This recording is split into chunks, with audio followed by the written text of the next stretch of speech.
whenever you're ready. Great. I'd like to call this meeting of the IID. Okay. So Maria, I'm would you like gonna. to do roll call? Yes. Mr. Gans, he said he couldn't make it. Mr. Berg, he didn't confirm. So I'm gonna mark him as absent. Maybe he'll join us later. Mr. Baker, he's from the Downtown Tucson Partnership, and none of the projects are from the downtown, so he doesn't have to attend. Mr. Barrett? Present. Mr. Madlick is from the 4th Avenue Merchants Association. None of the projects are in the 4th Avenue, so he doesn't need to attend. Ms. Schambach? Here. And Mr. Viner? He may be joining us later. So, Ms. Schambach, we do have a quorum. And let me just call in Corky Poster, our design professional. Corky, are you there? Here. I'm here. Thank you. And Fe Tom is going to join us for the second project. Fe, are you there? Yes, I'm here. Thank you. Okay, we're ready, Ms. Schambach. Great. Thank you. Thank you all for being here. We're going to start today with the approval of legal action report of April 14th, 2021. That was distributed with our meeting invitation. Eric, I'll ask you, have you had a chance to review and do you have any comments?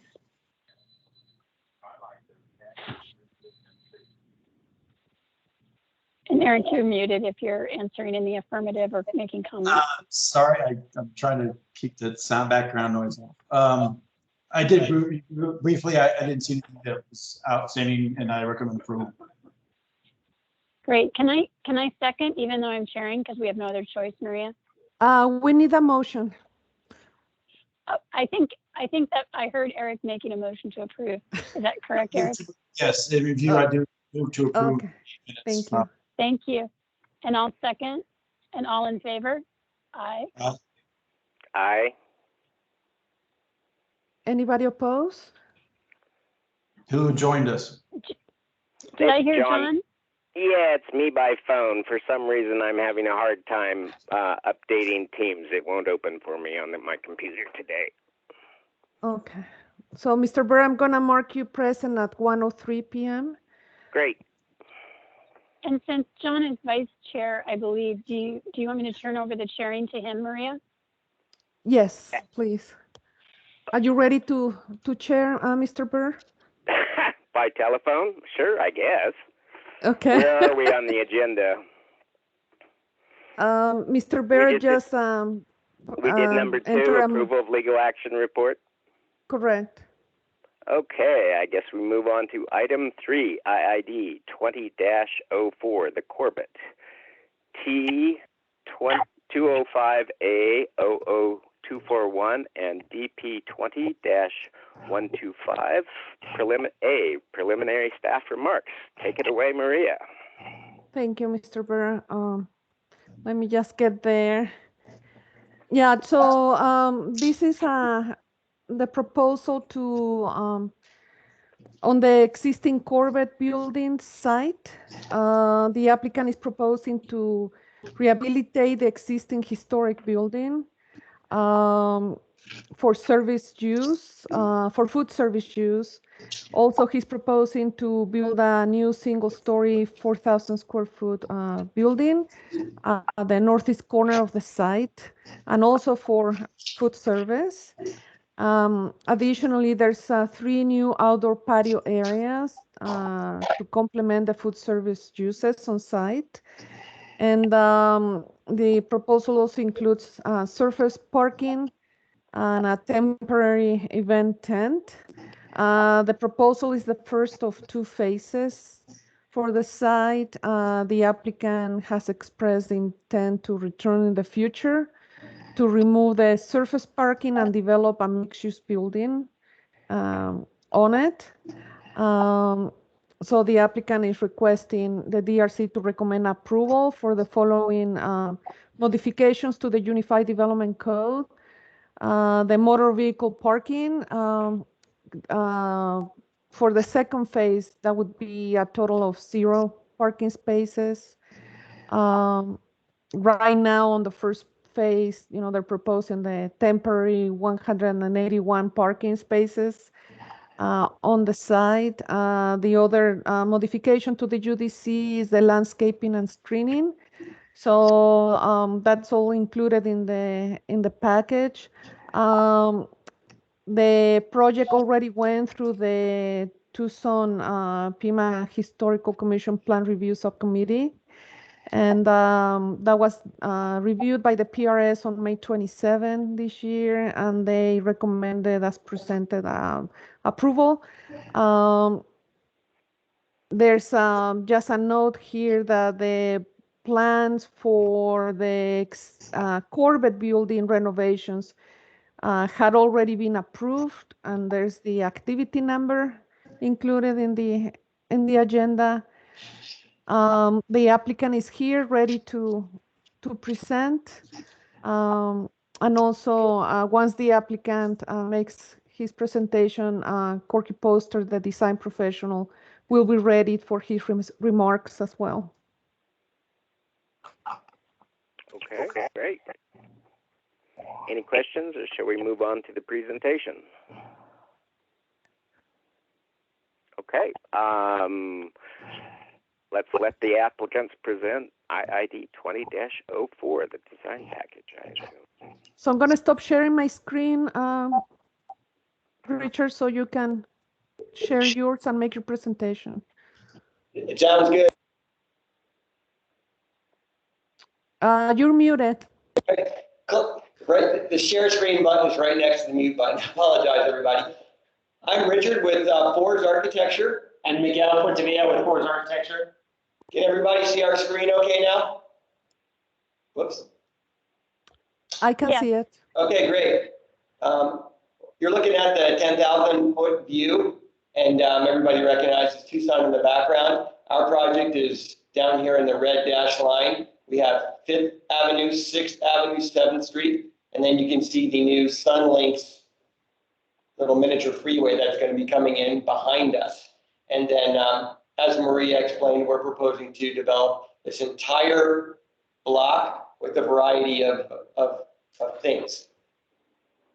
Let's move on ahead again. Now, moving to look at us from more of a site plan, again, to just kind of see the area. This is 2 parcels, 1 and 2, where these are being combined into one. We're developing this entire block. Dashed line represents the property line. The red is the historic Corbett building. And like Maria mentioned, this project, this was previously permitted in 2018 to do a shell renovation. And that project was started, and then it went on a temporary hold, and we reactivated the permit earlier this year so that we could continue with the facade renovations. The idea here being that we're renovating the shell per the HPZ requirements that we presented, and then the interior of it would be, the shell TI would be a part of the IID that we're looking at right now. The structures in blue are not contributing structures. This is a carport and a carport which will be torn down.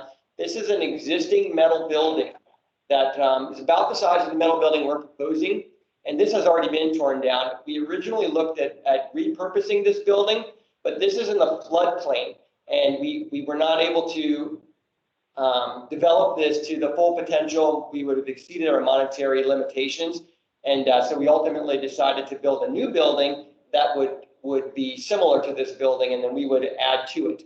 This little piece in the back are some existing restrooms that are a bit of a lean-to. Ultimately, we hope to bring this down eventually. Right now, it's going to stay in the project. One of the other issues too on that building that we knocked down is that it's 2.5 feet below the new required floodplain, and as part of the Links project, as you guys know, when the first phase of Links was done, they took a lot of 4th Avenue out of the floodplain.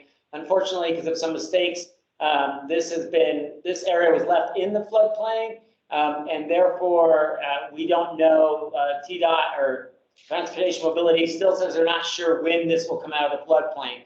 So we wanted to try to reuse that building, but because of all these issues, we weren't able to.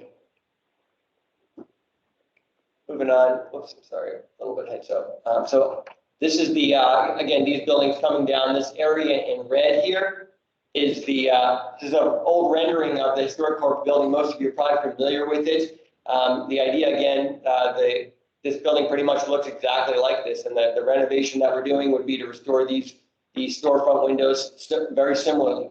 We, in the original shell renovation, this side and this side, so the north and the west, are what we are largely preserving, and we were able to do some work onto the back and onto the east side that we'll get to as we go into our presentation. So this kind of zooming back in to that original slide that we looked at, again, this is the corporate building that we're talking about. We're calling this building number 1. This is what we called it in a development plan. This is building number 1, and this is building number 2. This one, again, is existing only shell TI improvements. This little area to the just immediately to the east of it is a new covered patio that would complement this building. This covered patio was also a part of this original permitted project in 2018. We go ahead and kind of give you a little view of it, kind of jumping down to the ground level. This is the idea here. Existing corporate building restored. We were allowed to do some work with these. These are all kind of openings in here that we're going to use to have access to this patio. Again, structure on the side already approved, just to kind of show you guys an idea from the street, the kind of activity that we would be proposing in this project. Moving along this area, just one step to the east, we have this event tent. This is a temporary structure. Think of it like a gem show, one of those white gem show tents. The idea being this will be not up more than it is up. Most of the year, this will be empty. This is right now just a DG. We're showing this under development plans being a DG area that would be just multi-purpose. We could use for different things. But if there were an event, we would have to get a permit for that event, whatever that would be. Say it's a wedding or something like that. Then we would bring this tent out. We just wanted to show it to you so that you guys would understand the way that we want to use the space. And again, as you're cruising down the streetscape, you would kind of stop and you might see that there. But again, with this not being here most of the time, what you would see down the street view is this. This would be the entry to the project, the sort of public entry. Most of this, there's existing brick that's very similar to this. You can see this would be pieces of it down here running all along this whole facade along 7th Street. And the idea is we're going to keep as much of it as we can and embellish it for our project. So here you see we've added gates and a sign. Down here it's actually going to be retaining, but this is what you would see most of the time. Jumping back to the aerial view, the next along is this tree boss that we're creating in here. And what would happen, this is actually going to be for servicing of our new restaurant, and or if there was use out here, people would be able to get into this space.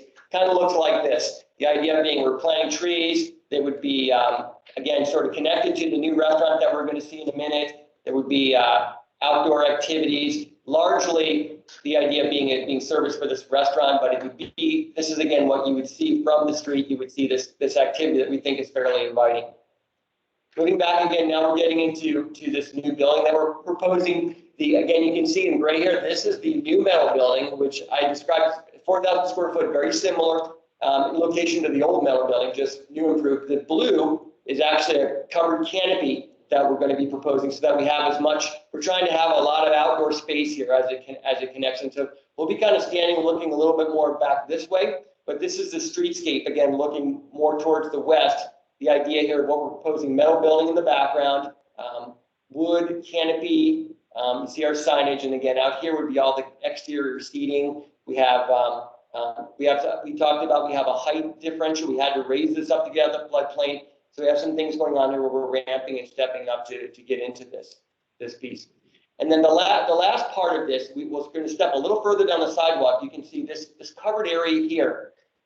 This idea, when we were working on this project, was right in the middle of the COVID times, and we wanted to create a component that would encourage the takeaway food, the Uber Eats, the things like that were keeping a lot of these restaurants going. We wanted to create, enhance that and make that a feature of our project. And so we proposed that we would put, these would be the public parking spaces, but that we would allocate towards takeout and temporary loading. So these would all be like 15-minute, like temporary parking space. So a person could pull in here to get food, or Uber Eats could pull in here.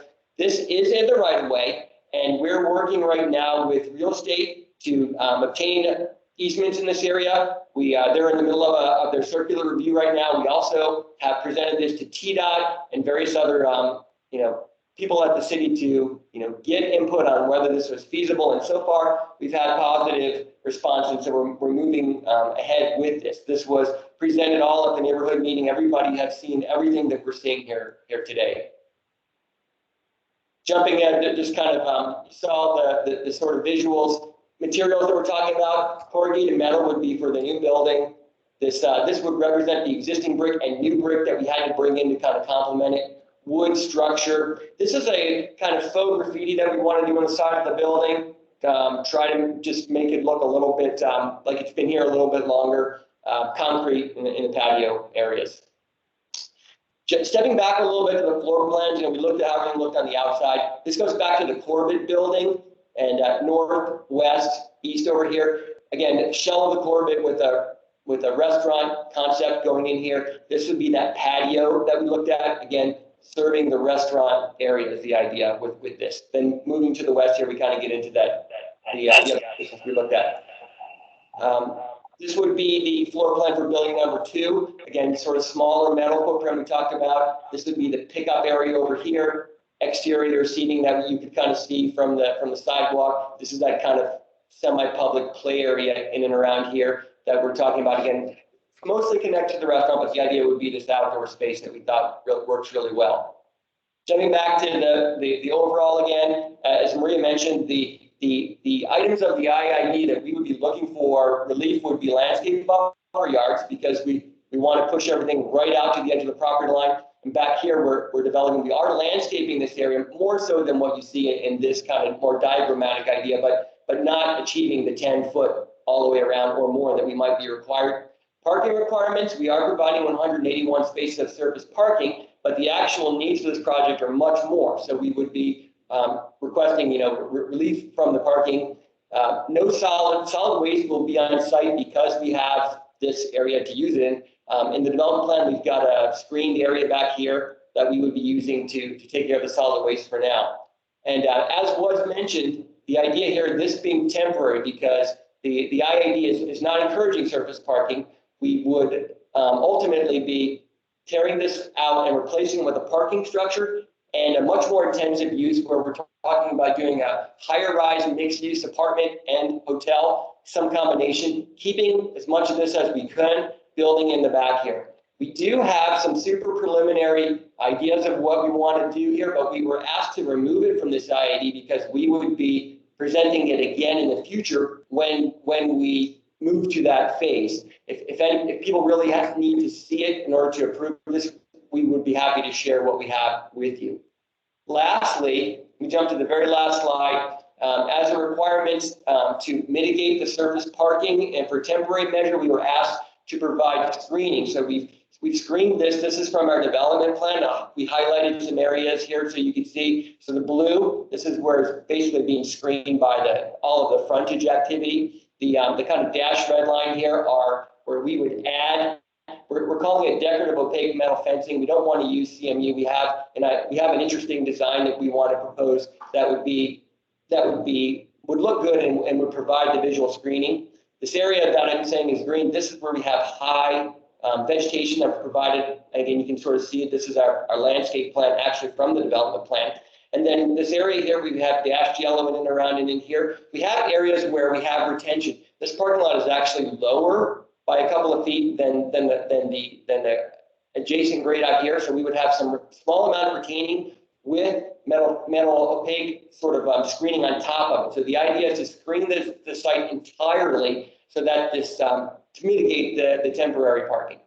And I think that's about all that I have right now. Miguel, you have anything to add to anything? No, you can go back to that landscape drawing. Just want to talk a little bit more about the landscape drawing. So we are, even though we're going for a landscape buffer, we are putting temporary landscaping all around the site to the east, to the south, and to the west, and obviously trees. And then it's not part of this, but we're also landscaping that little road that's called Corbin Lane, and providing landscape trees and a 5-foot landscape buffer there also on the backside. What you're seeing out here, this would be, everything in the site would be included in a development plan. We are also doing an off-site improvement plan where we're doing work all around our project. So this little roundabout here, this is all under our development, which we put in to try to improve the circulation so that when you come off the links, you would come down here and loop around to get into our project so that you don't have to go through the neighborhood as much. We're developing all this parking all along here. Miguel mentioned this road back here. And we have parking all along the front. Yeah, all along the front. We have a drop off and pull and pickup that we're developing now. The idea would be that, that to try to, this would be, cabs, Ubers and things to the site. And ultimately, when we develop this into part of this will be a hotel use. This will be the front of our hotel will be right here. So this will be a porte cochere. The idea being it's kind of connected to the backside of the court, whereas part of the court could even be the lobby. So you would come in and out and access the rest of our site. So again, trying to develop this site so that when we do our phase 2, we have everything in place to really make that work, and we have to take away as little of this as we can to develop that next phase. That's why this is also built up along here. I guess you would say, why are we doing so much along here? Well, that is for the second phase mostly. I think that's about all that we have. And before we move to the discussion by BRC members, I'm going to ask the design professional to please provide an overview of his review. Corky, I'm going to share the screen with your latest review. Yes, can you please do that? Thank you. Can you all hear me?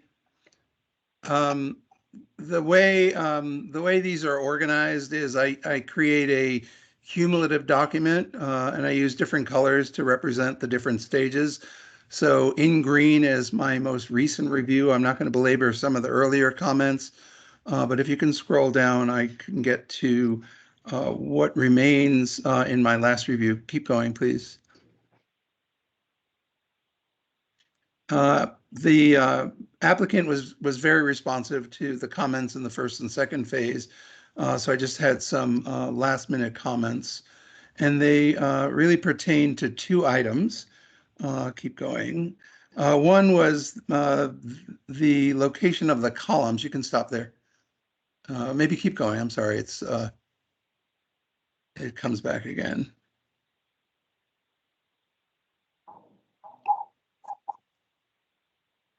Yeah, okay. So I made an earlier comment that the columns on the north side of that patio were set back from the property line. The IID in this area requires a 0 property line, and so my suggestion was to move those columns north so they, like the rest of the building, and frankly, like the entire building context, sit on the property line, and they did exactly that. So thanks for that change. My last comments had to do with the parking lot, which is a little... Go backwards then, please. Sorry. Yeah, that's it. So there's kind of an oddity problem relative to the parking lot, and that is that the IID basically prohibits, to a large extent, on-site parking. Certainly surface parking like is being shown. We've had this discussion in red and in green and blue throughout the development, and I understand very clearly that this is a 2-phase process, and that the surface parking would disappear in the second phase. I was troubled, and to some extent still am troubled, by the fact that the IID doesn't really have a mechanism to do that. It doesn't have a mechanism to make promises in phase 1 that would change in phase 2. FORS has made substantial changes to the site plan and significantly increased the screening, which helps a lot.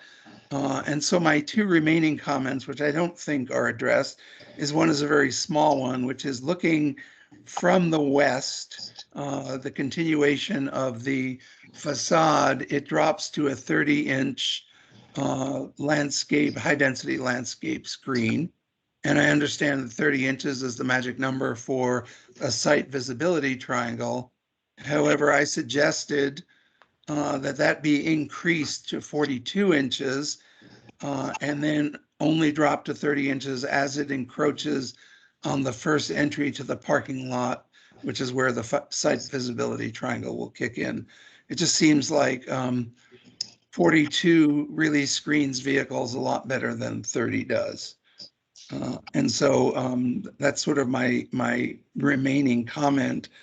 And then and my suggestion was not to resubmit, but I am still troubled by that we don't have a real good mechanism for making promises for phase 2 that allow elements of phase 1 to not comply with the IID.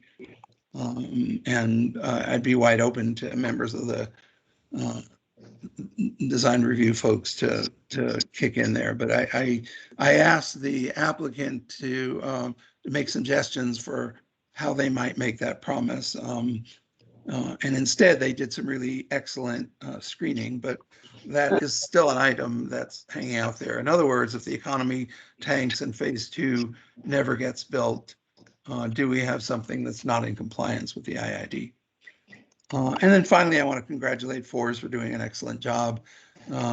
People ask me all the time about what's going to happen to the Corbett building. And my answer these days is something really good. And I think that they've delivered on that promise. Thank you. Before you guys move on, can we chime in real quick on your small comment your small first comment, Corky? We're totally fine with that suggestion. We still have one final development plan submittal that that they're waiting until this review. So if we wanted to put that in as some kind of a stipulation, we would then have that change on the development plan so that it would be 42 everywhere except as required for site visibility. And however mechanism we could you want to put that in, so that it could be contingent upon that approval if we get approval. That's fine by us. So I just wanted to get that comment out of the way. So now we can talk about the bigger comment. And then on the second comment, Corky, and thank you for the compliment, Corky, because this is a long-time client of ours that we've done multiple hotels for. And so they've been really, really strong with us, and they'll be happy to hear what you said. So we had long discussions with Nick, who has been our project manager. As things are changing a little bit there, I realize it's not on today's meeting, and gone back and forth with that. And we did leave it with the city, and I don't know if Maria's been on some of those, is, based on the relationship, there was no way to incorporate that into the IID, but after trying to find a mechanism to provide a guarantee, we didn't find one, and we had an agreement with, I wouldn't call it a gentlewomen's agreement, but we were told that they understood where we are now and where we were trying to go. And I'm aware of that, and I agree with that. I just wanted to, this issue might come up again, and I just wanted to make sure that that at least as a commenting design professional, I didn't let that drift away without a comment. Right. Thank you. And Mr. Burr, members of the DRC, this is something that we will be discussing closely with the PDSD director, who has the ability to also include as a condition some time frame for the applicant to return, showing how, that second phase is going. So we do have some mechanism to request the applicant to return at some point. So can I just ask, can you guys hear me? Yes. Yeah, thank you. Corky, I understand what you're saying about it. I guess I'm a little unclear on what other outcomes could be, since we don't really have the ability to force like, even if we approve a permit or a proposed submittal, there's no guarantee it's ever going to get built. You know, just that's, I think that's true. So what I'm struggling with is, like, what other outcome could we discuss here? If it's not a parking lot, it's just an empty lot, isn't it? For the time being, that's what it is right now, right? It's just got nothing on it. And It's so, dirt, yes. yeah, so I'm struggling with what the promise is. The promise is that this improvement would be, and this is a question, this improvement would be made, and yet there is a future phase to be built. If we can't tie any mechanism to that kind of promise, then what is the other option to not make that improvement? Is that, and that sounds facetious, but it's not trying to be. What, do you see what I'm trying to get at? Like, I don't know what another outcome would be. Yeah, I don't have a good answer for you, Robin. You know, there could be some kind of a deed restriction or something like that, but you know, you're right. What would that entail? Digging up an asphalt parking lot in the future? Because the time promise has lapsed. I don't have a good answer, and I've been just sort of looking for a good answer, and I haven't come up with my own. It's a little bit of a conundrum, right? Yeah, it certainly is. And I really see I understand your thought process, and I'm trying to figure out myself. I do feel like the screening and vegetation is a reasonable compromise to a difficult situation, because at least then the improvements that are there have that component that otherwise might not be a part of the development. And so I'm comfortable with what I'm seeing. It just raises a very interesting question that I'd be interested, Marie, on the report of the conversation as it goes forward, because I don't know how you force investment when investment's not able to be made of that next phase. I get asking for, sometimes we do ask for temporary improvements as a part of the approval process. You know, then we make them contingent. Here they're offering this temporary improvement. So it's a puzzle. It's interesting. And Robin, I'd like to add to that it's not just landscaping. I don't have control of the cursor, but it's also all view curbs, all view sidewalks on both sides of Corbett Lane and all around our site. So it's a whole improvement of the public right of way. Right, and I guess that's a part of the question. Was that Miguel? The way that yeah, it's Richard or Miguel. Yeah. Hey, Miguel. I guess that's part of the question is, should we be encouraging less development so that there's more of a impetus to less temporary work, so that there's more of an impetus to do the second phase? Like, what is that balance? Yeah, I will say. And I'm afraid I don't have a good answer either. I will say, I mean, it's not the best use of this, you know, in the future, obviously, because of its location and its size. Obviously, going vertical is the best use of it. But in the short term also is, you know, we know that the city actually wanted to rent this for parking. And they wouldn't be doing that. So the fact that we're providing parking even in the short term, whether that be 3 to 5 years, because now they're talking about moving up their timeline as things have changed, you know, it was encouraging to add parking to this area. We were encouraged. My, you know, Robin, I agree with you. My comment is for approval, thanking Fours for doing all of the work that they're doing here. I just felt a responsibility to point out that we've got essentially a violation of the IID that we're approving, and it's mostly because we couldn't think of any other way to handle it. So my recommendation was for approval. Right. And I think that's the other piece that I wanted to just point out, is that the applicant is actually requesting 0 parking places and yet showing 181. So it's opposite of what we sometimes see. So they're technically not asking for any parking places, which I think is the right way to do it. It's just again, it's a very odd point in the project development. where what we're seeing is not consistent with what the end result is purported and we want to support. But yeah, I don't have any other comments. I look forward to be able to visit it when it's all done and enjoy that space.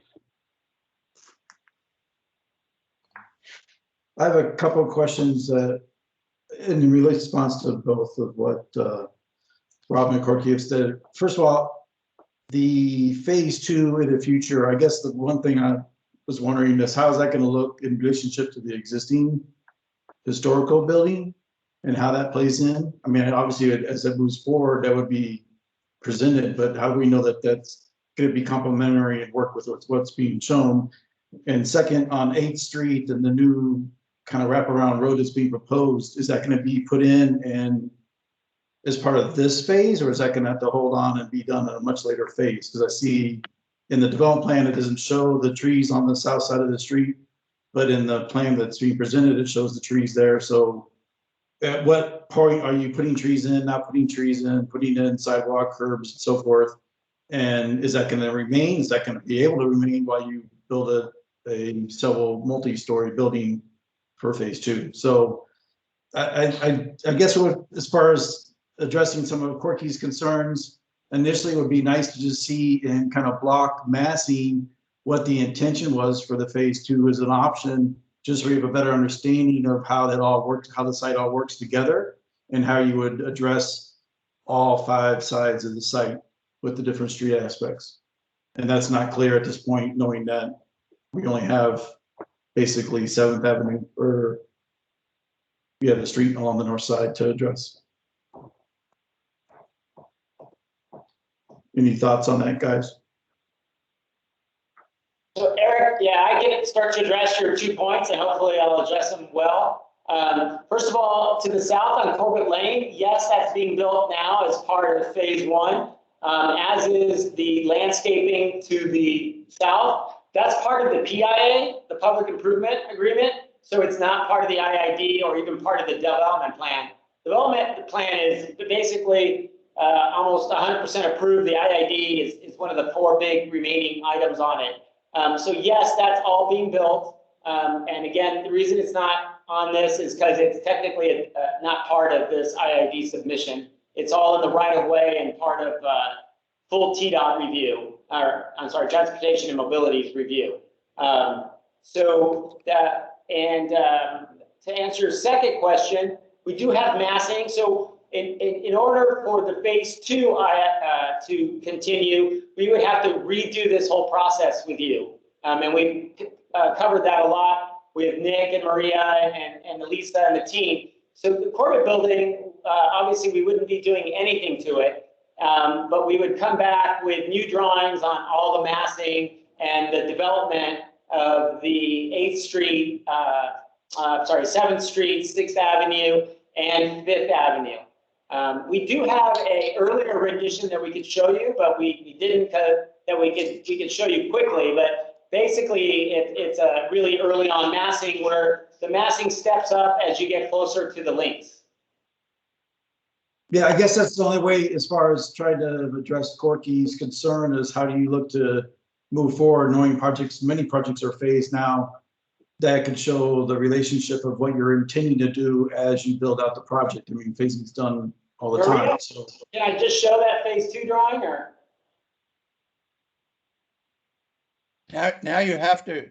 I think you do. I mean, Corky's probably seen. This is the first. I mean, I haven't seen it obviously, so I'm just trying to understand and just trying to make sure we all understand what we're trying to develop or look at as far as how this is going to be together. You know, correlate together. So. Yeah, so what you're looking at here, everybody, so again, this is the original sort of 10,000 foot view we talked about, and we superimposed the kind of density that we're proposing. Again, this is very blocked out, right? And we also put in the opus next door to kind of show, you know, some relation. You can see, again, density similar to some of these buildings back here. But the idea is that, you know, this low level, street level would be largely preserved, and then the higher structures would be facing to the south and to the west. This would be our hotel component, And again, this is very rudimentary. You know, these would be stepped. You know, we would have to run this by you all again. But the idea is to try to keep the density down lower in this area and then step it up in the back. That's kind of our general approach at this point. But again, much designing left to be done. Yeah, you can show page. Yeah, and so then here's another.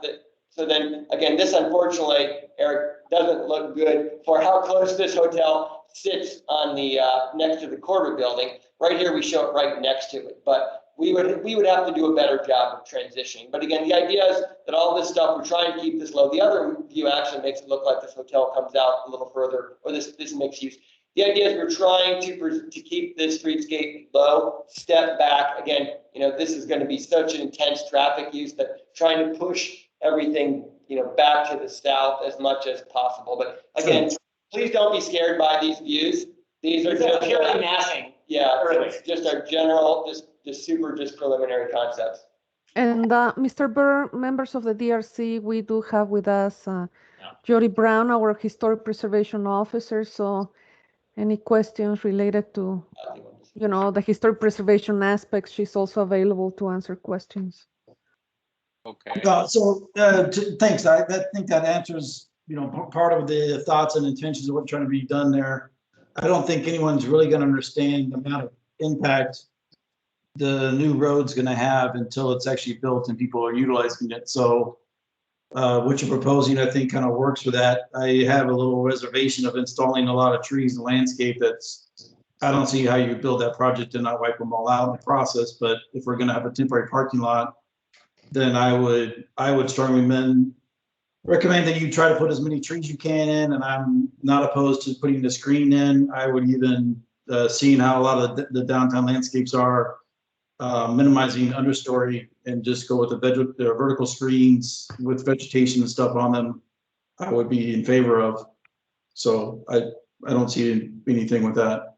I am curious about how you're looking to address water conservation, water harvesting, and that aspect, and how that's being addressed through the IID process, especially for just our portion on the north side of the site. I do know that that's being addressed, Eric, and that, you know, we have full development plan under you know, review. It's been, and I know that we've had multiple comments about that. You know, we have Cypress Engineering doing it, and I've largely deferred to them, but I do know that there were comments about that, and I apologize that I'm not familiar with it off the top of my head, but I do know there were comments. Again, to your comments about the offsite improvements, we just want to let you know, we actually have submitted a first round of the offsite improvement package. So that's not even just a promise. That is a package that's been reviewed by the city once. They asked us to hold off until we had the development plan and IID approved before we continued pushing with the offsite improvements. So again, we have a lot of technical documents that are addressing the city requirements. Okay. I would applaud you for the number of trees you're putting in on the north side along 7th Street, and do everything you can to keep them in place. You're going to have a lot of pushback from many different levels. We are using permeable pavers also around those, Eric. So tree grade, we're doing permeable pavers along that north side because we know that side is the side that's going to get preserved. You know, it's going to get hit a little bit by phase 2 construction. But it's the backside is the one that's going to be really hit hard during construction. Sure. Yeah. No. Finishing up 7th Street and how you can integrate the trees and with water harvesting and tying those all together, I think is a good plus. So anything you can do to encourage that would be what I'd recommend. Anybody else from the committee that has comments? I've got a couple, but let everybody else go first. I'm good, John. Okay. I'm good, John. Thank you. Sure. Maria, I have a couple of questions. I was looking through the reviews mainly from April, and there were still a few comments from TDOT and Environmental Services. Have those, the enclosures for trash and all that sort of stuff, been fixed moving forward? And what is TDOT's response in relation to the RTA project of downtown links of changing out stop signs at 6th and 7th and putting in a roundabout for the 7th Street spur, because it's still not on their plans. And so I haven't seen any comments, and I'm wondering what the relationship with that department of totally changing that spur is in this development plan. Yeah, Mr. Burr, members of the DRC, I understand the applicant has been in close contact with the Department of Transportation and Mobility, so I'm going to ask them to explain further that coordination, and also if in this design package they are already addressing the trash enclosure that is being requested by environmental services. So on the environmental services, yes, Cypress is addressing that. That's one of the few comments that are left as part of the resubmittal that we were holding off until this meeting that we tried to get scheduled. So that is part of the resubmittal, John.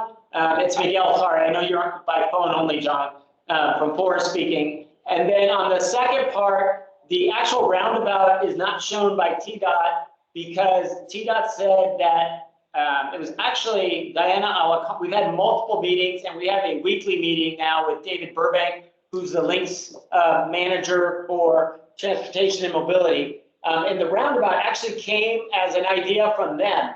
They asked us to include it, and the reason it's not in their drawings is it's part of our PIA, and it's in our first round. That's the, oh, is that the PIA? No. It's in our PIA and part of our improvement. And that's the reason they don't show it on their drawings. The links does not show anything beyond a couple of, except for the storm water that they're handling on that 5th Link Road. Okay. I was just concerned because I was on downtown links for years and years, and I'm just not sure how that traffic circle will work with the projected traffic volumes at that spur. But as long as TDOT, you're fine working with TDOT answering that question and it's out of our purview, I'm fine with that, but I think we ought to note it. Yeah, it's all going through them. Okay. And Jody, I do have another question for Jody. I understand that everything on the Corbett building is following along with the prior Corbett shell. When it was presented to plans review, there was originally kind of a smokestack that was plumbed, but the new plans do show the fireplace extensions on the back. Were those part of the discussion at plans review, and are they appropriate historical enterprises? Because we are also looking at the tenant improvements for the Corbett building today. That's a good question.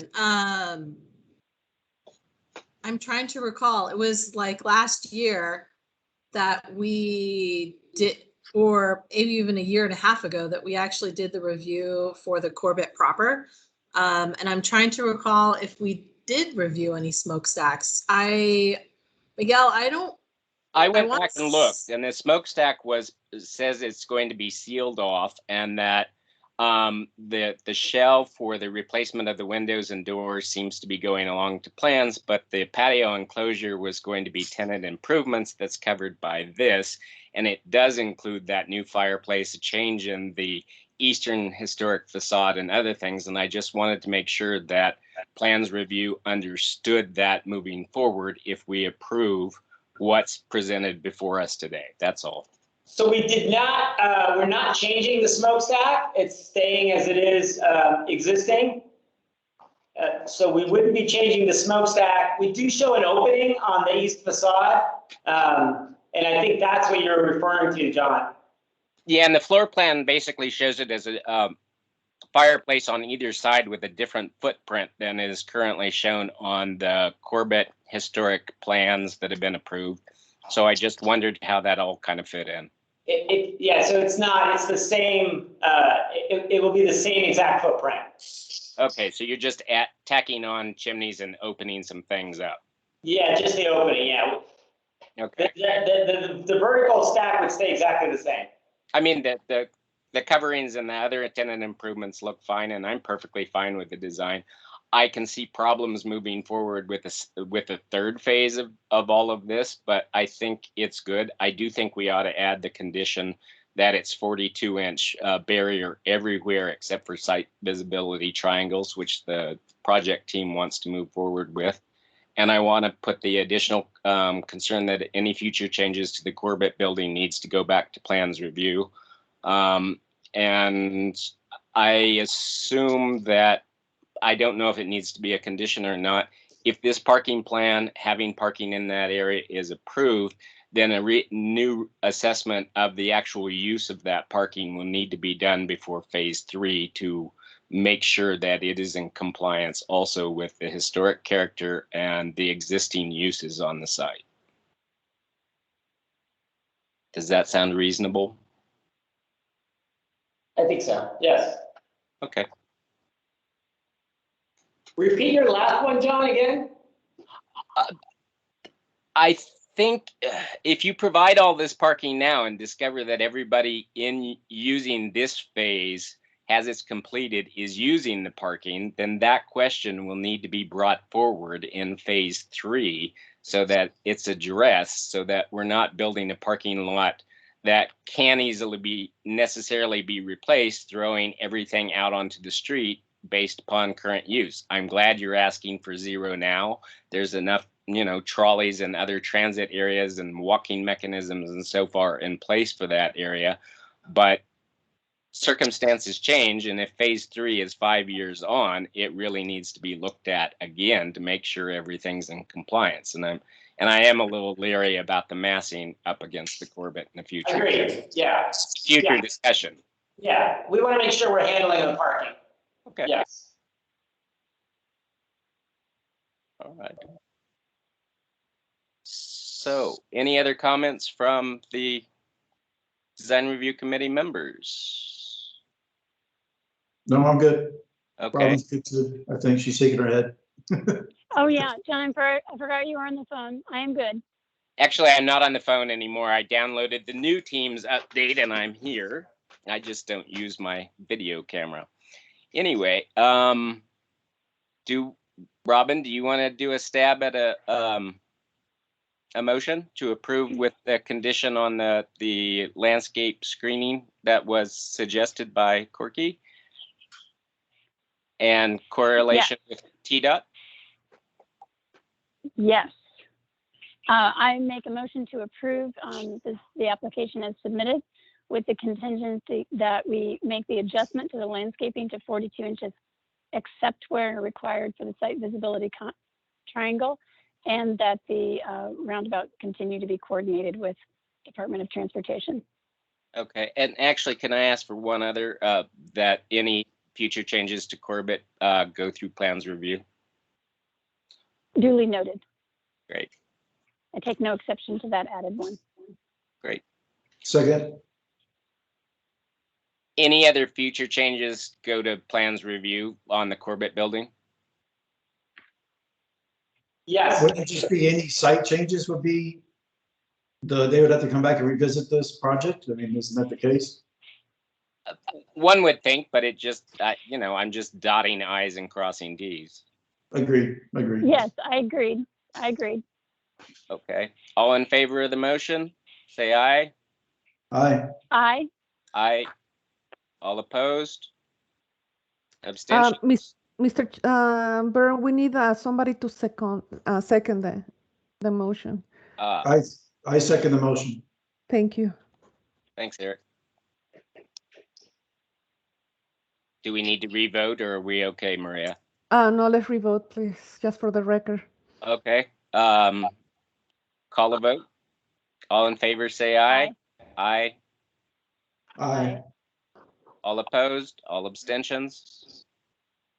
Motion carries. Thanks. Thank you, everyone, for your time and for giving your time freely to the committee. I know that's hard to find. Time is very valuable. So thanks again for all the time to review it and the time you gave us to for all the meetings. Thanks, everybody. Have a good rest of your day. Thank you. Just to follow up, Corky, are you fine with that?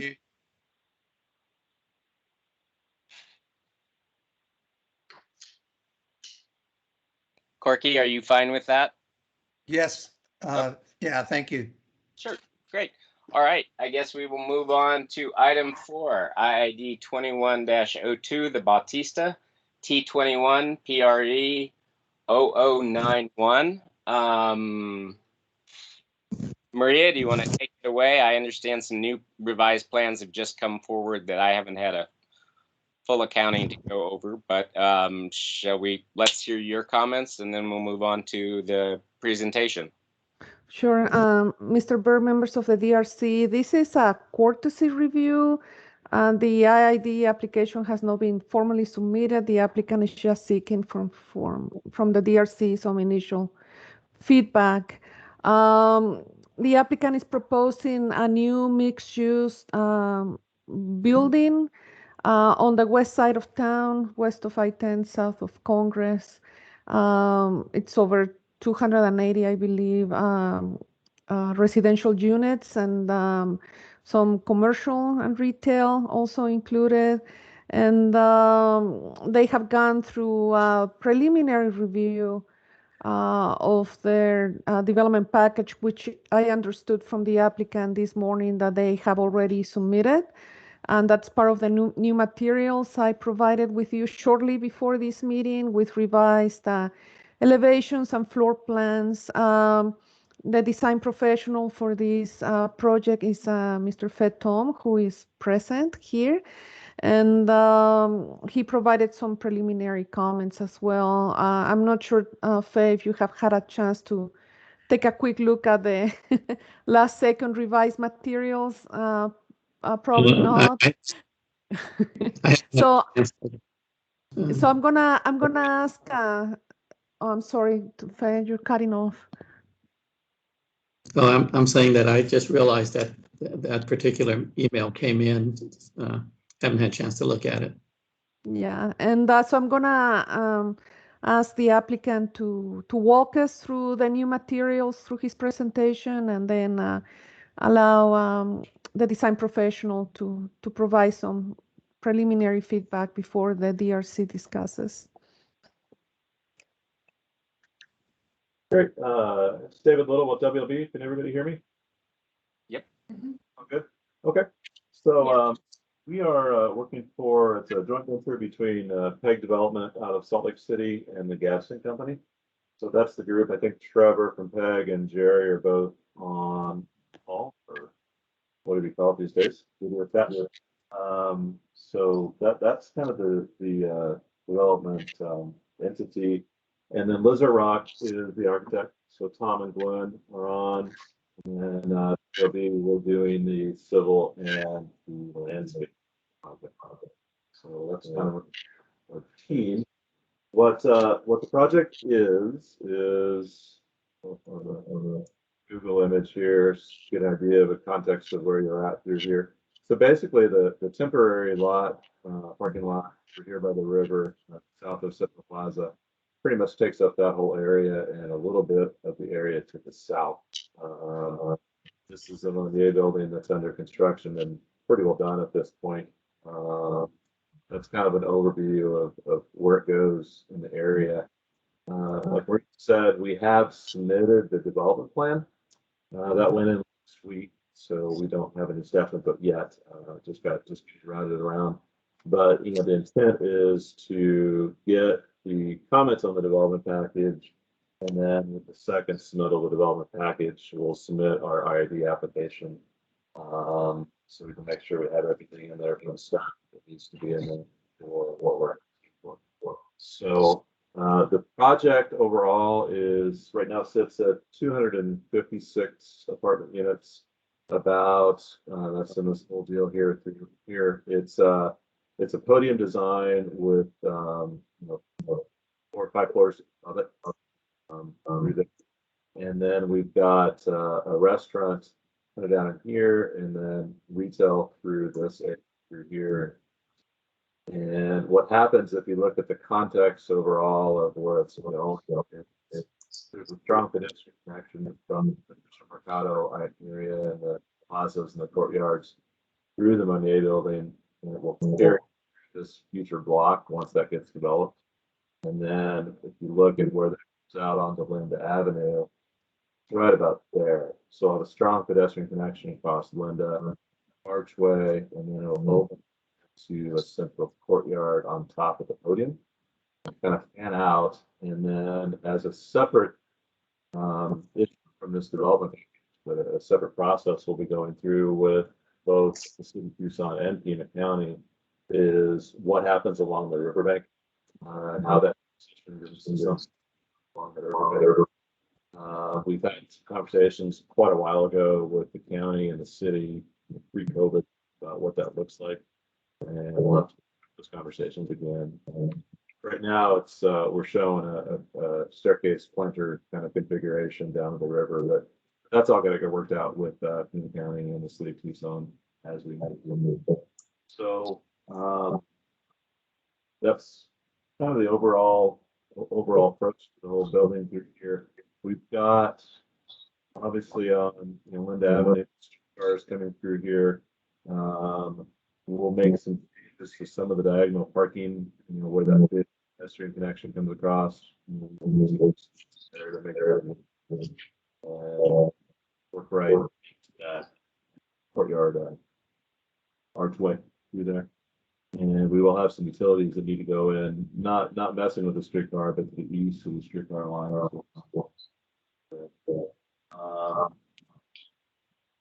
In terms of, when we get to what we're asking for with the IID review, or several things we're asking for, it's an awful lot like the one you just heard, and that we'll have, we do have some landscaping along the north and the south, but largely in front buildings, pretty well some landscaping mixed into the pavers and the sidewalks and all that kinds of things there.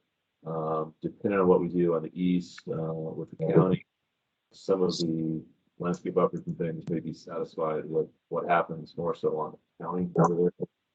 The idea is for our project to blend into the river path and make it a place to be, make it an inviting place for people to jump off the bike path and back into out of the maybe a little relief on landscape buffers. Parking, we've got subsurface story parking through there. There's the garage if you're on the north, and you enter on the south as well. This is set up on this one to be actually going down clear to parking lot subsurface grade where my car is. And the idea is set up for a future garage when this block south gets developed, and that road will be a common entry. Not quite the way it is on the north. The north, it kind of gets halfway down the grade, and the rest of it's taken up inside the building. So, but parking wise, we're parking the residential within the garage underneath. The retail and the commercial restaurant is largely being met by the parking lot, ultimately by the construction of a garage block to the so that meets the base and work out and the parking as part of the idea. David, I'm sorry, your sound, it keeps cutting off. No. Is that any better? We'll see. Let's keep hearing you. Okay. We'll keep trying. I'm not sure what else to do. So we'll be asking for that solid waste, typical kind of things downtown where some of this stuff will be rolled out to the curb and arrangements made at a different and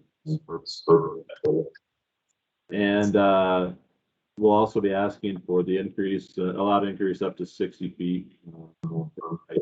It's allowed at and in our pre-app meeting, we went through that pretty carefully with the city in ensuring that how we view the heights of the building, or how Lizard Rock and us view the heights of the building is consistent with how the city would look at it. So we went through that pretty well in the pre-app and some follow-up conversations.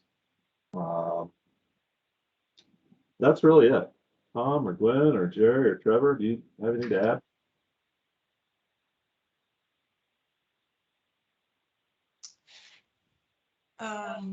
Jerry, did you want to say anything at this point? Is there a plan? Can you hear me? Yeah. Is there a plan that shows the overall site plan, not the aerial photograph, but the plan that shows the paseo? I don't have one that shows that connection all the way through, other than just the aerial. We'll go back to the aerial, and I'll point out what's really been important to our partnership. Yep. Oh, I have the cursor, so when you start over in the subdivision, there's a paseo that starts on Congress that works its way all the way down to a streetcar station on Cushing, and that paseo comes this way.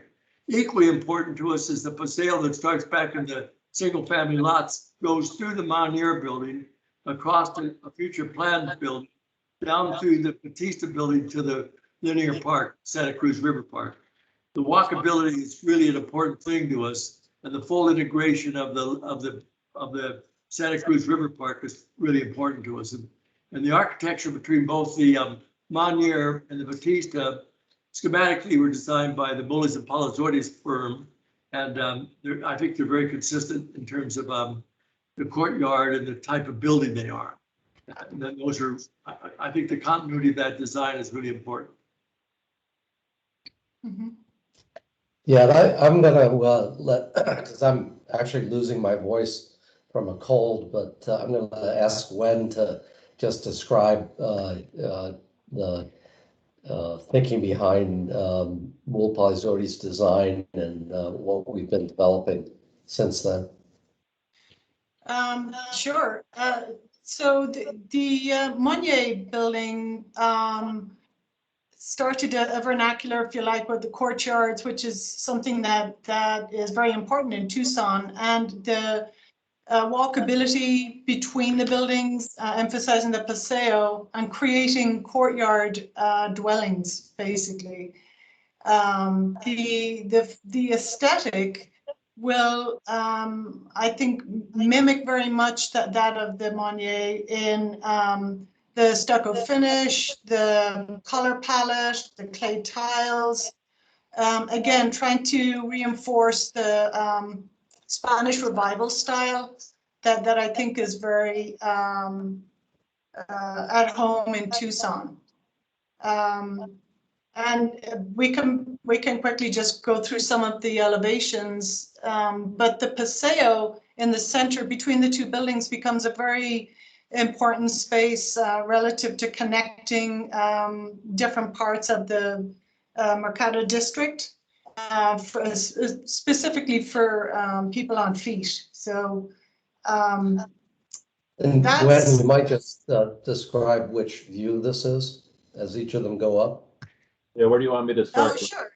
Start the game? Yeah, this is a view from the north of the site where we actually enter into the garage towards your right, and the left is the fire truck turnaround. And you can see on the lower part the full extent of the elevation, where there was a lot of effort made to break down the massing and you know, have different components to the building, but yet it would read as one. So if we go to the next sheet, David, this elevation is on the east elevation, looking towards the from inside the paseo, rather. So if you were to stand at the river and look outwards, you'd be looking towards the archway entry into the paseo. So on our left at the top of the screen, this would be a restaurant that will have open seating out towards the river. And we go to the next screen, the next scene.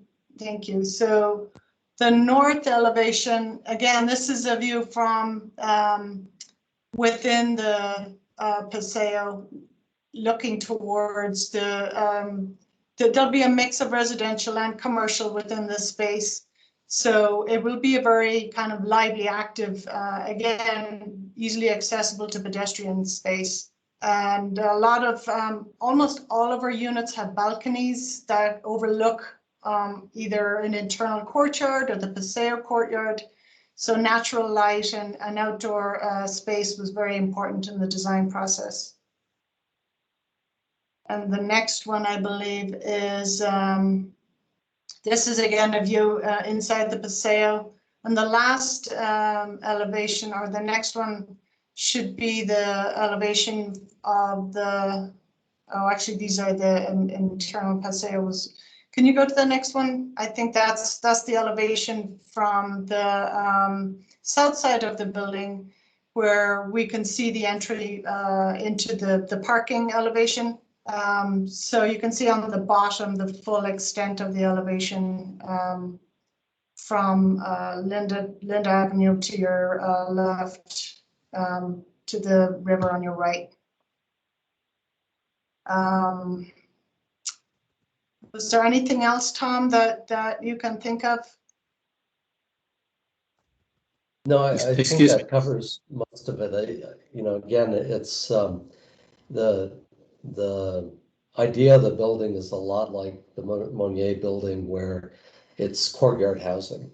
So every apartment opens onto either a view from the outside or onto a courtyard. The courtyards are typically three-sided, so you get breezes in, you know, they don't get stagnant during the summer. You know, pretty much every apartment, I believe, has a private outdoor space, a balcony or a patio.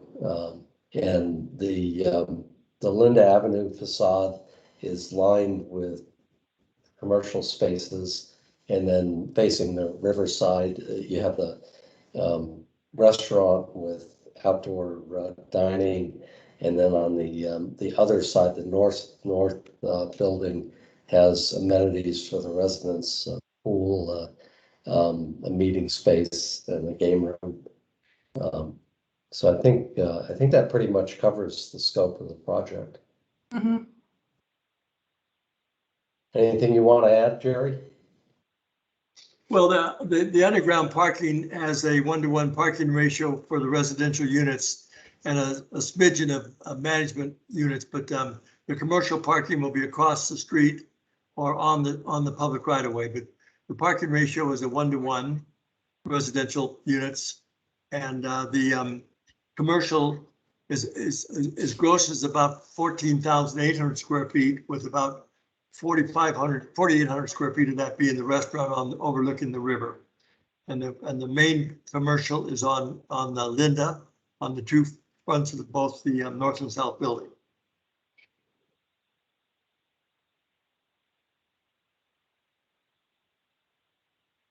So I'm gonna ask the design professional, Fetom, if you can please provide some preliminary feedback before the DRC engages into a discussion.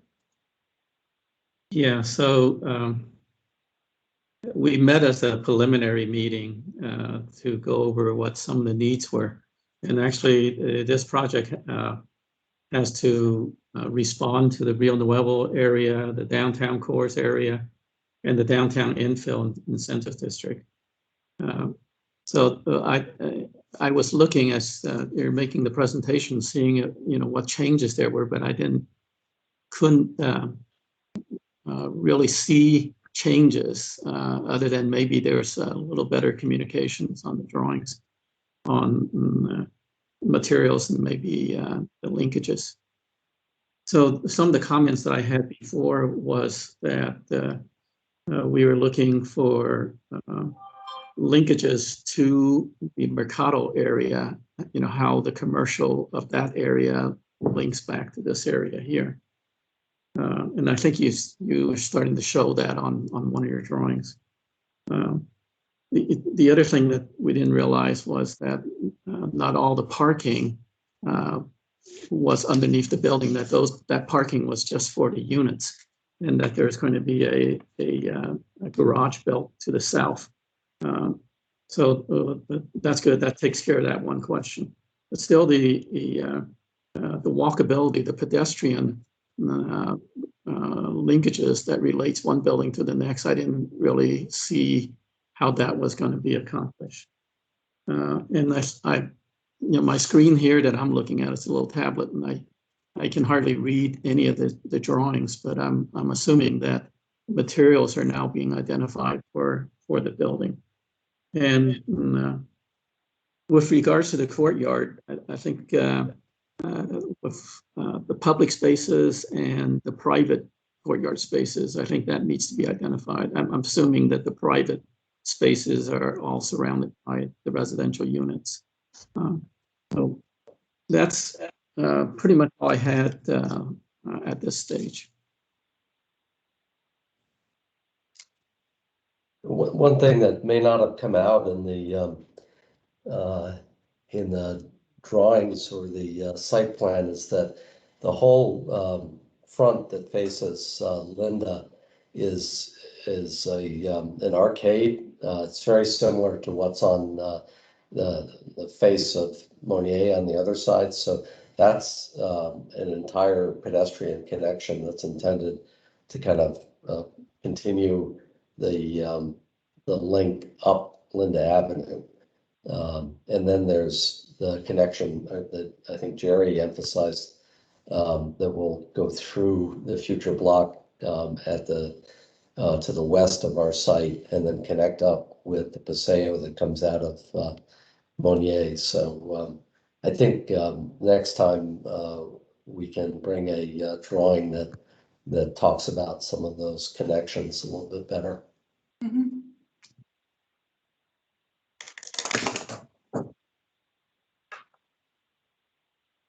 Okay, is it time to move on to comments from the design review committee?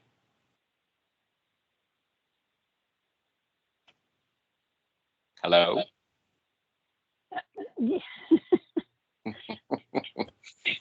I can start if you want. John, this is, go ahead, Eric. Yeah. Go ahead.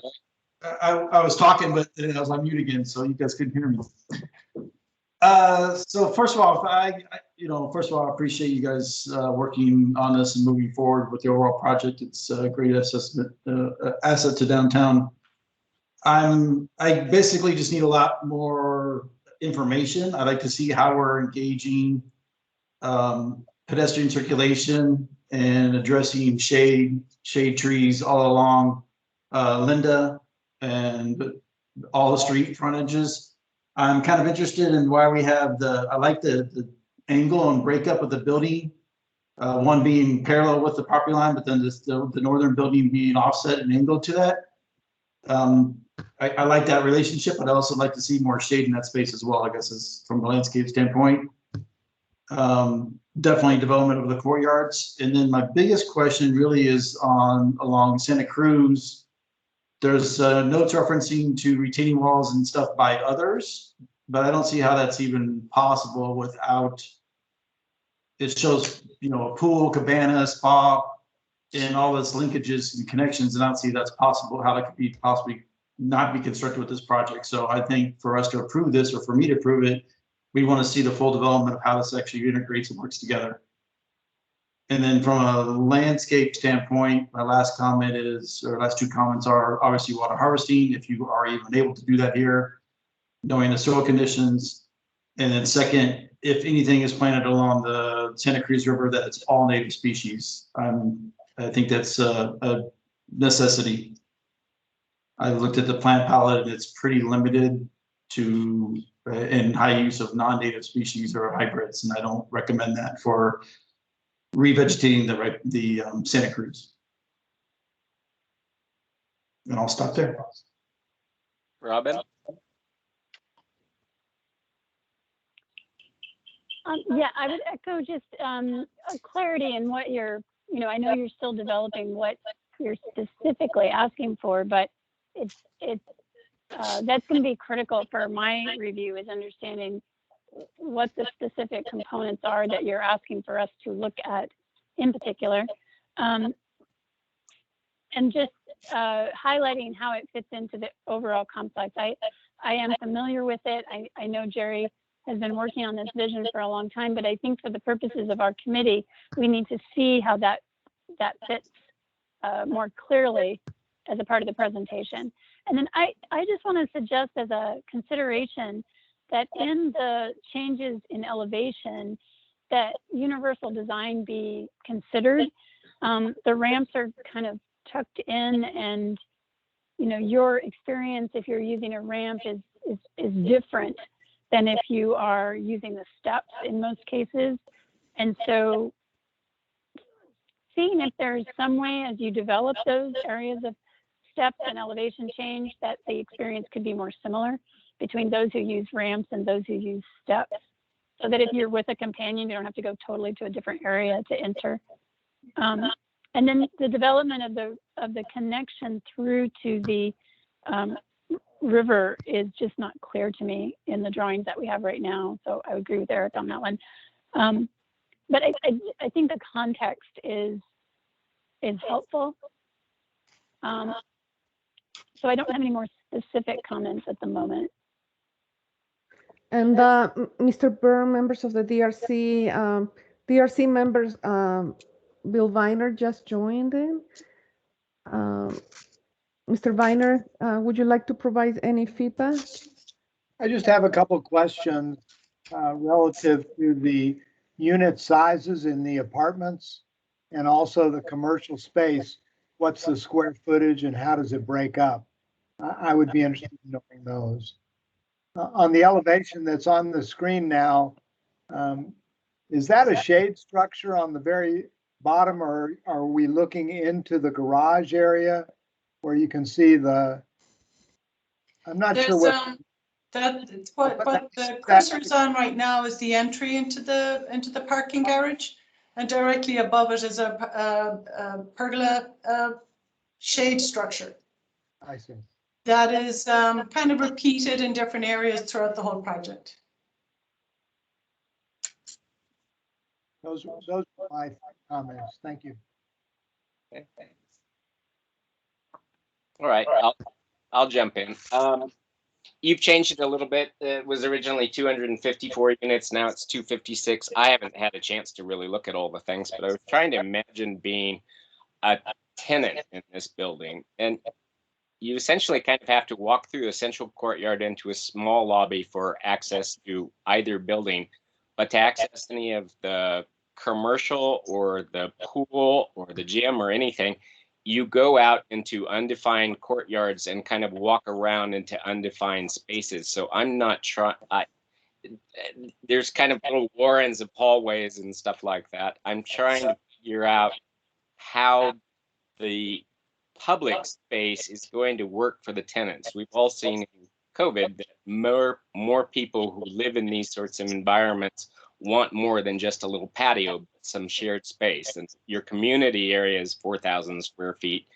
And there's one-to-one for the parking. There's 400 and some bedrooms. And I'm trying to figure out, I understand that parking garages are coming forward, but how the public spaces will be actually used by the tenants has shared public space that is landscaped and used. Do you have any offerings of comments on that? And this is Jerry. Let me try to handle that one. This is part of a 35-acre gross area we've been developing for about 21 years. And the final build out we're expecting there would be somewhere in the area of about 125,000 square feet of commercial, including 6 restaurants and many entertainment things, a swim club south of this. So this project fits in with our master plan for the whole program. It's not a standalone by any stretch of the imagination. The Santa Cruz Linear Park is 100 feet wide. It runs about a quarter-mile long between Congress and Cushing, and that will be fully developed when we're done with this project by an incentive program that the city has for construction sales tax. So I agree with you 100% that people like their balconies, they like their semi-private spaces, but they also love the public spaces. And the Paseo is almost a half a mile long coming from the subdivision. And it also runs from Congress to Cushing, and the walkability and all the social functions that we're trying to build into this is really an important part of what we're doing here. Do you have any way of suggesting how it looks like 14 or 15 public spaces along the street are going to operate in the interim before any of the parking garages or future developments in the master plan are going to work? So the public, besides using the trolley, will be able to access the retail or the restaurant or any of those sorts of things. Because I realize everything's phased, but without the context, and I hope that that's better illustrated when we actually see a development package, how these phased responses are actually going to work in practice as you build this project. Well, what our plan is to use the temporary parking on the surfaces during construction for both the construction staging and construction workers, and eventually that will become surface parking until the garage is built. It's a Park Once garage. It's a central, that block there is called Menlo Park Central, and it's where the Park Once garage is being built. It'll be a surface garage. Yeah, it's a surface garage right across the street. And then there's 134 public spaces in the public right of way. It's well dispersed. Parking's going to always be an ongoing issue. And we'll have temporary parking that will convert to buildings that have one-to-one parking for residential, and probably somewhere in the area of about 500 to 600 parking spaces for the combined commercial and all the spaces. Right now, we have no office buildings planned. I doubt we will do an office building, but I think there'll be some more residential and a total of about 125,000 square feet of commercial, including grocery stores and things that would make be conducive to walkability. And then another thing is, what is your target audience for the residents of this building? There's only three units. The rest are two, a mixture of two, one, shared spaces, workspaces, that sort of stuff. I'm not sure how the workspaces are going to relate to the public, but just typically, what sort of rental range are you going for per square foot on these sort of apartments, so we kind of have an idea of the apartments average, I believe, 823 square feet average. They're about 110 square feet larger than the Monier. The Monier is leasing up very, very well. We hope to be done here imminently and be leased up by this fall. Right now, it's a mixture of almost all working people. About half moving from out of town, and some move down on the foothills, but mainly it's moving from out of town. And that's what we expect to have happen here, the same sort of profile. We built two other buildings, one workforce housing, West End Station, and the other Seminole Plaza is a senior housing project. And those are 100% full and been that way since opening. I guess the only other thing is I'd like to see a little better circulation within the buildings for the tenants and the actual users of how they can kind of move around and access getting. You know, what I'd like to do is an extended invitation to walk through the Monier next week when we take the perimeter fencing down. One of the important things to us, not because of the pandemic, but open air corridors and fresh air courtyards are really the desirable way to be doing apartments. And this building here has the main paseo that, as you can see, flares out, starts out at about 45 feet in width and ends up around 65 to 70 feet width down at the far end. And all the corridors are open air, all the courtyards are open air, and the vertical movement is pretty well thought out. Okay. Well, looking forward to the final or the next design package. Thanks for showing us where you are. I appreciate you coming early. Thank you. I have one more question, John. This is Robin. Sure. I'm looking at what was submitted on the A1.01, the site plan. Could you talk a little bit about service to the restaurant and the trash pickup there? I see the entrance to the garage, but it's not yet connected to the rest of the vehicular circulation. So could you just talk a little bit about service for the restaurant and how that works? Greg, can you handle that one? So can we pull up maybe the floor plan? For the first floor, we can have a look at that real quick. What we tried to do is locate trash for each one of the commercial and restaurant spaces independent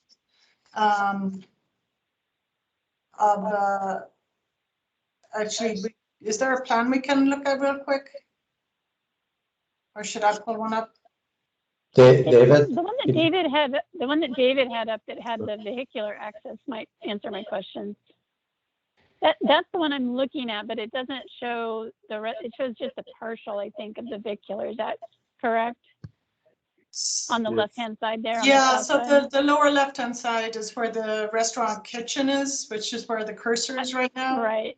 And right in front of it is where the trash enclosure is for it. So right, I see that. So we would have, how do vehicles access that? We would have to address that and extend the road down so that it can have a place to pull in. So it's just in development, is that right, Gail? That's still being worked out? Yes. Got it. Okay, thank you.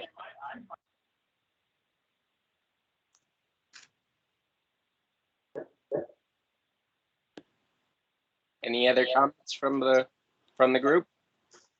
One quick one, back to the retaining wall along Santa Cruz. Is that retaining wall serving as, as the floodplain or flood restriction aspect, or is there, I guess I'm trying to understand the relationship between the 15-foot change in grade down to the river itself. Yeah, there's a couple things happening on the river. There's really the lower tier, the main channel bank of the river with the soil cement. And then there's the existing bike path, the loop.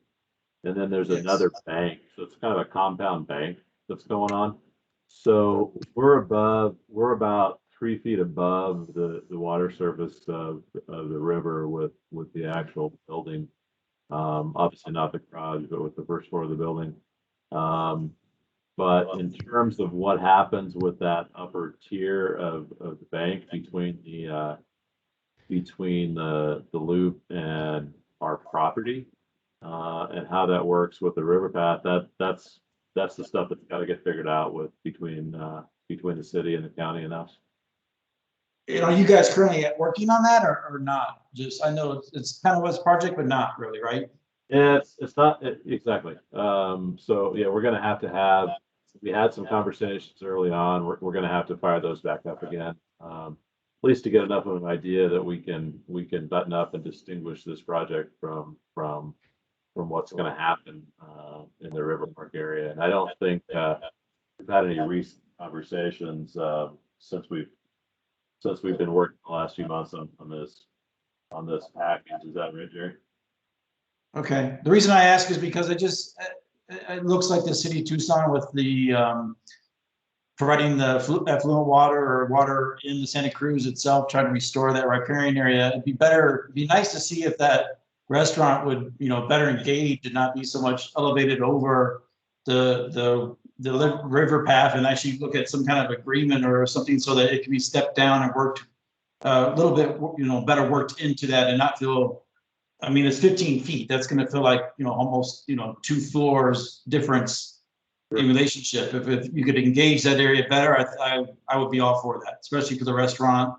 The southeast corner of the site, I think, would help enhance this corner. I also know the restrictions or concerns with, some of the activities along the river loop itself. But I think the better you can engage that and make it an amenity, an enhancement to your project, the better off I think the better success you may have. Okay. Great. No further questions. Okay. Well, again, thank you for coming, and we'll look forward to a full design proposal and how the city reacts to that moving forward the next time we see it. But again, thank you for coming early and showing us your thoughts. Thank you. Thank you. Thank you. Thank you very much. Okay, agenda item number 5, call to the audience. Maria, did any comments come in? No, is there anybody from the audience other than the applicants present? Doesn't seem like it. Anybody from online who wants to comment? Okay. On to item number 6, future agenda items, information only. Maria, take it away. No active projects right now. We've been talking to several applicants for projects on 4th and along 9th Street near the 4th Avenue area, but they haven't formalized their application yet, Mr. Burr. So no new items quite yet, except Okay. for the ones that you just reviewed today. So we're a few months out from another meeting. Most likely, unless the Bautista moves super fast. Okay. Any other comments from staff for other items of interest, or shall we move on to adjournment? Just to let you know, these meetings being recorded, they're being posted in YouTube. The link will be, it's there on the IID DRC page on the internet. So it takes us a couple of days to go ahead and upload it, but that's what we're doing with all of our public meetings. Okay. And just one more quick question. I had to do a tech upgrade to join today. Do you anticipate any more of those changes coming in the future as you move on to all online permitting or any changes to future meetings? We're trying to determine the way future meetings are going to be, if we're going to be able to continue with them virtually or in person or a mix. That's why I send you a questionnaire, and thank you for those of you who answered. But that's still being discussed with the clerk's office. So as soon as I hear anything else, of course, I will inform the DRC. In terms of software updates, that depends on Microsoft or whichever other virtual mechanism is in place that we may be using. It depends on those companies in terms of updates. Okay, great. Well, I think that's it for us. Shall we call the meeting adjourned at 2:37 p.m.? Thank you all for attending. Thank you very much. Thank you. Nice to see you all. Thank you. Same here. Thank you. Will you make sure that the record shows when Bill Viner showed up for the second review? Yes, Mr. Viner, I have you around 1:55 p.m. Was that accurate? I think that's close enough. Okay. Maria, could you send out the link to the recording to the committee for everyone? Yeah, I'll make sure to do that. Thank you. Great. Yeah. Thanks all. Thank you, everybody. Thank you. Be well.